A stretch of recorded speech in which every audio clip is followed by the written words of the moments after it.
बोलणं लय सोपं आहे आजी. किती कामं पडतात ते माझं मला माहिती आहे. केल्याशिवाय माहिती पडत नाही. आता एवढं भांड्याचा ढिगारा पडलाय अजून. मला कामाचं बोलतेस? तुझ्या आधी मीच काम करायची. सकाळीच माझे काम व्हायचे आणि तुला अख्खा दिवस जातोय काम करायला.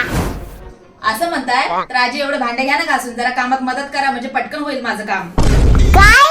पण तुला कधी वेळा पटापट काम करायची सवय? असा सुखद संसार नसतो होत. कष्ट करावी लागतात त्याच्यासाठी. आजी सुखर संसार तर तेव्हा होईल जेव्हा मी चिरेल भाजी आणि तुम्ही लावाल कुकर. हो का? आता ही जिम्मेदारी तुझी सुनबाई. एक होती चिऊ एक होती काऊ, एक होती चिऊ एक होती काऊ. अगे